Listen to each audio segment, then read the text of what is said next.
Halo, selamat pagi pemirsa. Apa kabar Anda di pagi hari ini? Senang sekali saya Heri Orun kembali menjumpai Anda dalam Berita Papua hari ini. Dan telah kami siapkan beberapa berita teraktual dan terpercaya, dan 3 berita utama telah kami sajikan untuk Anda.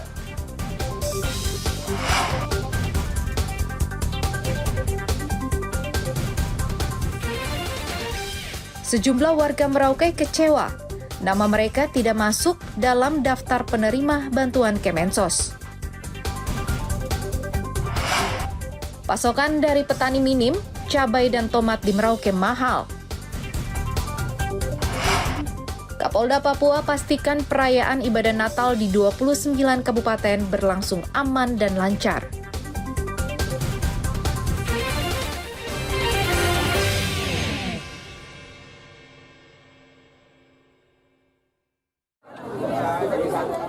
Sejumlah warga dari berbagai kampung kecewa saat mengetahui nama mereka tidak masuk daftar penerima bantuan. Mereka rela datang dari Kampung Nasem, Dalir, dan Kampung Sayap pada hari Kamis untuk menerima bantuan langsung tunai dari Kemensos yang disalurkan lewat kantor pos Merauke. Setelah mengecek nama di papan pengumuman, mereka kaget karena namanya tidak terdaftar. Padahal setiap tahun nama mereka masuk dalam daftar penerima bantuan tunai. Nama tidak ada? Tidak ada, dia pun nama tidak ada. Tidak pun nama sudah ada. Dulu dapat ya? Dulu dapat. Tinggal di mana? Nasem, Itu kelurahan apa itu? Rimba Jaya. Rimba Jaya ya. Belum dapat ya? Belum dapat. Ini tidak ada. Saya belum daftar nama juga. Iya, tapi setelah cek ada nama kah tidak? Tidak ada. Tidak ada ya. Tinggal di mana? Tidak daftar nama, Sudah cek belum? belum cek. Kita takut situ orang terlalu Banyak. Tapi ada nama kah tidak?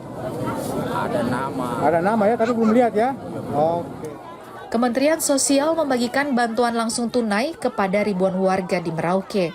Setiap keluarga menerima dana 1,8 juta rupiah untuk 3 bulan.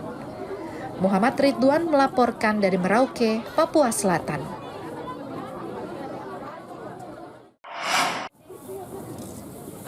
Cuaca buruk yang terjadi di Merauke selama 2 pekan terakhir mengakibatkan harga cabai melonjak. Dari hasil pemantauan di Pasar Wamanggu, Merauke, Kamis kemarin harga cabai rawit yang biasanya dijual Rp30.000 per kilogram, saat ini naik menjadi Rp50.000 per kilogram. Kenaikan harga cabai rawit disebabkan pasokan dari petani minim, karena cuaca buruk menerjang lahan sehingga banyak tanaman cabai rusak. Lombok kecil itu. Lombok kecil 50 aja, Pak. Dari harga berapa itu? 30. 30 ya. Nah, kalau untuk tomat Tomat 45 50. Dari harga berapa dia? Dari harga 25. Kalau lombok besarnya Lombok besar 1 kilo 40. dari harga berapa Bu ya? 25. Naik semua ya? Naik karena ya itu sudah momentum Natal dan tahun baru. Nah, kira-kira bakal turun nanti atau naik lagi nih? Ya mungkin naik lagi. Karena tahun baru Karena itu ya? mungkin dia mulai tahun baru mau pasokan kurang. Gitu Musim ya. hujan rusak. Selain harga cabai yang mahal, harga tomat juga melonjak. Tomat yang biasa dijual Rp35.000 per kilogram, saat ini naik menjadi Rp50.000 per kilogram. Tidak hanya tomat dan cabai, harga sayur mayur juga mahal. Kangkung yang biasa dijual Rp5.000 per 4 ikat, saat ini naik menjadi Rp5.000 per 2 ikat. 10.000 Pak. Kemarin sampai berapa? Masih 5.000 ya? Kemarin mulai kemarin 10.000. 5.000 ya. Kalau yang naik apa lagi kangkung juga? Aku naik Dari berapa Ibu? dari 15.000 sekarang 25. 25 per berapa ikat itu? Per 1 bongkok. Satu bongkok ya. Kalau kacang panjang juga naik. Yang panjang naik dari 30 jadi 50. Per satu bongkok itu. Kalau bayam Bayam sama, naik semua ini bayam. naik semua. Jadi semua sayur naik ya? Iya, mahal. Itu kenapa sampai di sana itu? Dari hujan. Hujan ya. Atau Tapi kemarin, Pak. hasil panennya banyak. Kurang Tidak, juga. kurang. Kurang juga ya. Biasanya dapat 100, dapatnya 30 40. Meski harga cabai, tomat, dan sayur naik, tidak mempengaruhi penjualan pedagang, karena bahan pangan tersebut sudah menjadi kebutuhan setiap hari. Muhammad Ridwan melaporkan dari Merauke, Papua Selatan. Harga cabai rawit di Pasar Sentral Mimika, Papua Tengah melonjak hingga Rp90.000 per kilogram. Padahal jika harga normal, cabai hanya dijual Rp70.000 per kilogram. Naiknya harga cabai rawit karena permintaan yang tinggi saat Natal dan menjelang Tahun Baru. Cabai rawit di antara 85-90, belum sampai 95-100 belum ada. Gitu. Cabai keriting 80 hari ini, cabai besar 80. Kemarin agak mengurang, maksudnya kemarin 60 sempat. Tapi untuk 2 hari ini, hari min 1, min 2 sudah 80.000. Bisa masih tinggi sih. Alhamdulillah, pengunjung lumayan. Ya untuk Natal toh. Nanti sebentar lagi Tahun Baru juga ya, lumayan juga. Cabai lokal saja. Pengiriman, kalau pengiriman belum ada. Apalagi kalau sayur-sayuran ya agak naik sedikit juga. Mungkin bayam, kangkung, sawi agak naik. Tidak ada pengaruh pasar murah, Pak ada. Karena pasar murah kan dong tuh mungkin 10% yang tahu saja. Gitu. Kalau nggak tahu bagaimana cara untuk penyiaran mungkin di berita-berita mungkin minggu depan kah atau besok ada pasar murah kan kadang-kadang masyarakat kan orang tidak tahu. Cabai keriting dan cabai merah besar masih stabil, yaitu dijual Rp80.000 per kilogram. Igobat Momolin melaporkan dari Mimika, Papua Tengah.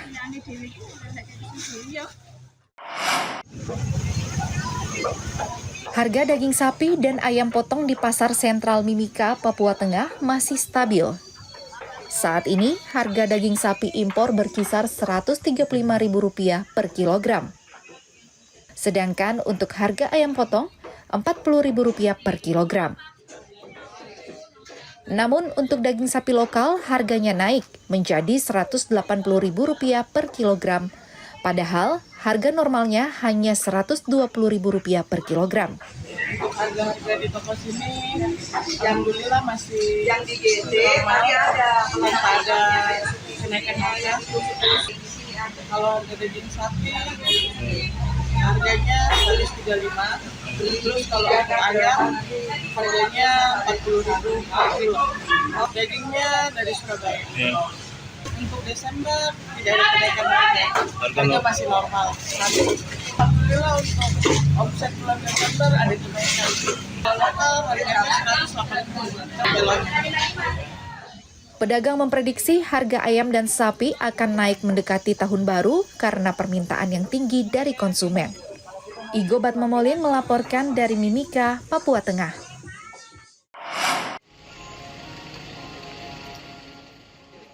Kapolda Papua Irjen Patrick Renwarin dan Pangdam 17 Cendrawasih, Maijen Rudi Purwito, memantau langsung ibadah Natal yang berlangsung di seluruh gereja di Kota Jayapura.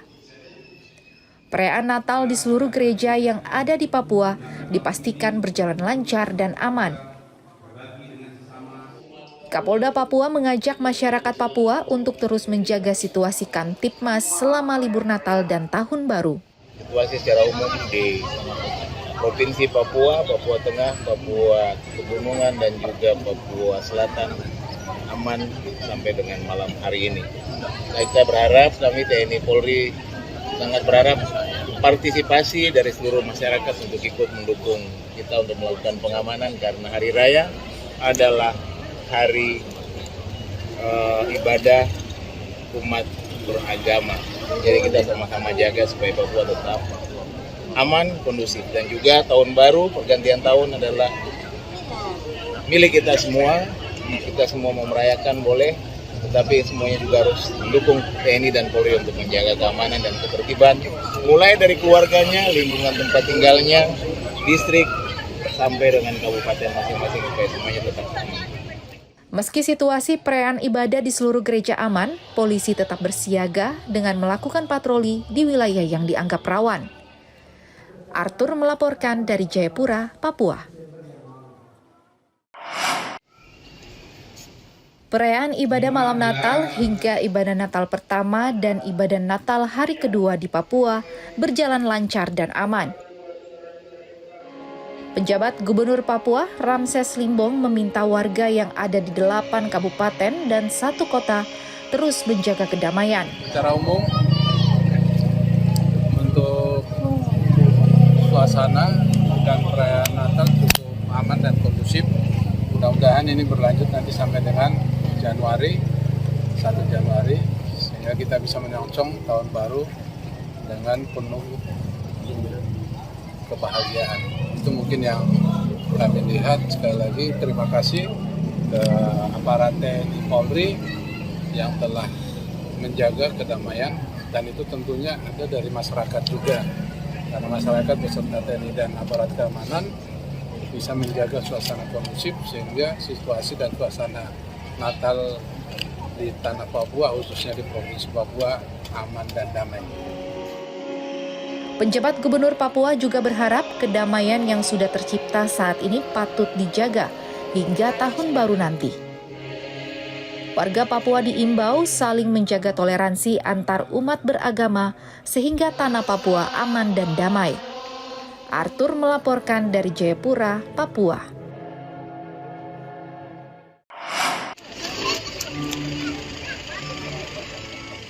Toleransi umat beragama di Papua sangat erat dan patut dicontoh oleh seluruh warga Nusantara. Puluhan pemuda Muslim di kota Jayapura sengaja berjaga di depan halaman gereja saat umat Kristiani sedang beribadah Natal. Mereka ikut membantu polisi menjaga kelancaran beribadah umat Kristiani. Usai beribadah, seluruh umat Kristiani mendapat bunga dari pemuda Muslim sebagai tanda persahabatan dan persatuan keberagaman umat di Papua. Punya kegiatan pembagian bunga dan pengamanan Natal ini sudah dari dulu. Dan kita dibagikan di setiap gereja, ada 13 gereja yang kita dibagi. Nah, salah satunya di sini kita jumlahnya kita ada 200 itu mahasiswa, dan kita pembagian bunga ini ada 200 bunga. Setelah selesai, dan ini juga bentuk toleransi di Kota Jayapura. Mungkin itu saja sih, Kakak. Apa pesan-pesanmu terhadap generasi muda lintas agama di Kota Jayapura dan di Papua pada umumnya? Nah, semoga kedepannya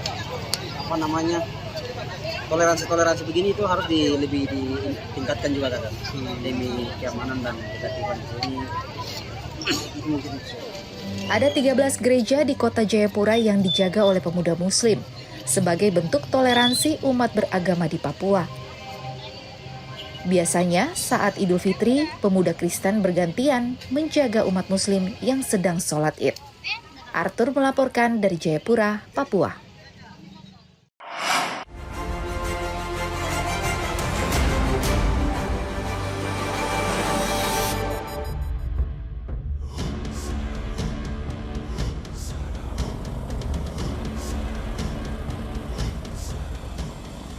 Pria yang sehari-hari bekerja sebagai tukang parkir ini tewas mengenaskan dengan tubuh bersimbah darah di tepi jalan Marta Dinata, Merauke, Papua Selatan pada hari Jumat.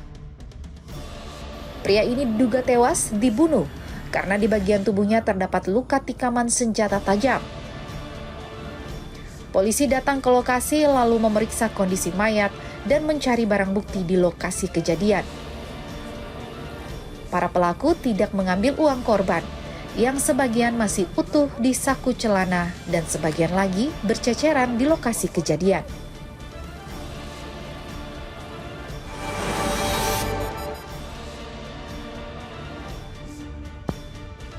Kantor Pengawasan dan Pelayanan Bea Cukai Manokwari, Papua Barat pada hari Sabtu memusnahkan barang milik negara hasil penindakan periode tahun 2021 hingga tahun 2024.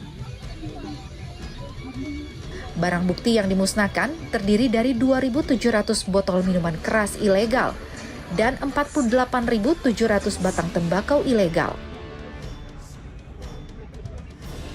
Pemusnahan rokok ilegal dilakukan dengan cara dibakar, sedangkan minuman keras dihancurkan menggunakan alat berat.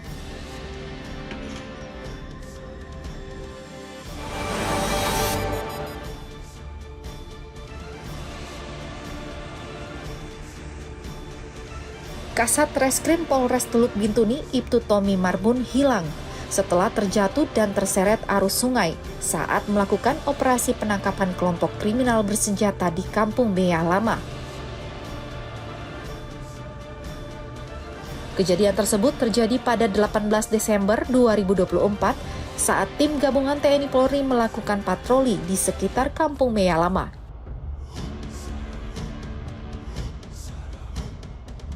Hilangnya Kasat Reskrim Polres Teluk Bintuni, Ibtu Tommy Marbun menyisakan duka mendalam bagi keluarga.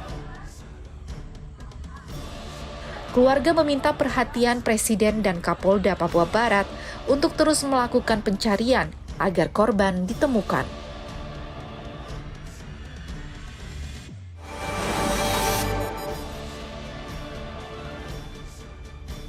Warga Mimika, Papua Tengah dihebohkan dengan penemuan mayat di 3 lokasi berbeda. 3 warga yang ditemukan tewas yaitu seorang pria di Jalan SP5, tepatnya di Jembatan Waker, dan 2 korban lainnya ditemukan tewas di Jalan Aeromodeling Mimika. Pada jasad ketiganya ditemukan luka bacokan senjata tajam.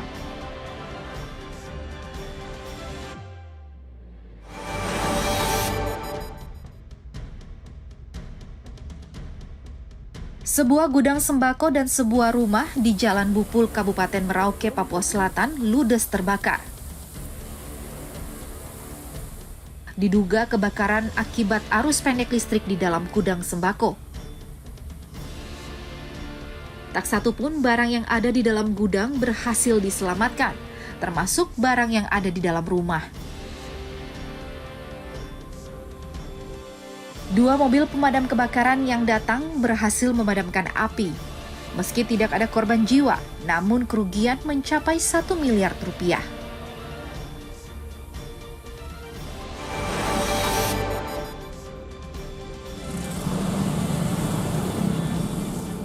Pengamanan perayaan Natal tidak hanya dilakukan di kota saja, namun juga di pinggiran Kabupaten Merauke.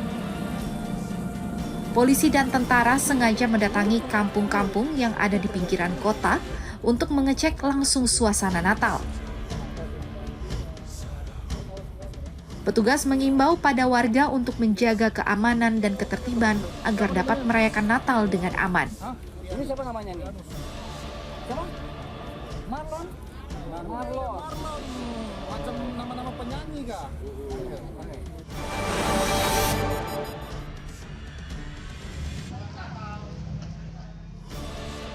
Berbagai gereja di Merauke, Papua Selatan melaksanakan ibadah Natal, termasuk Gereja Peniel di Jalan Ermasu.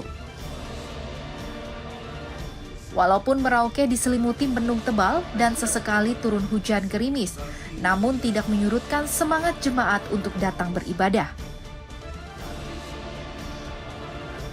Sejak pukul 6:30 pagi, mereka sudah berdatangan ke gereja.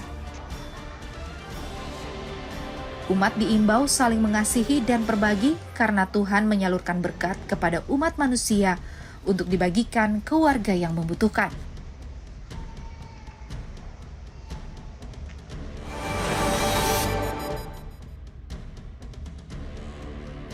Antrian panjang kendaraan berbahan bakar solar di beberapa SPBU di Kota Jayapura saat ini sudah tidak terjadi, karena pihak Pertamina dan Pemprov Papua sudah menemukan solusi antrean. Solusi kemacetan akibat adanya antrean kendaraan terselesaikan setelah penjabat Gubernur Papua bertemu dengan Pertamina. Antrean yang didominasi oleh mobil truk bisa dibatasi dengan melakukan pembatasan pembelian di jam tidak sibuk. Khusus untuk pembelian solar, penjualan di SPBU dimulai pukul 18 hingga pukul 22. Pertamina juga memastikan stok solar di Papua aman selama Natal dan Tahun Baru, sehingga warga tidak perlu khawatir.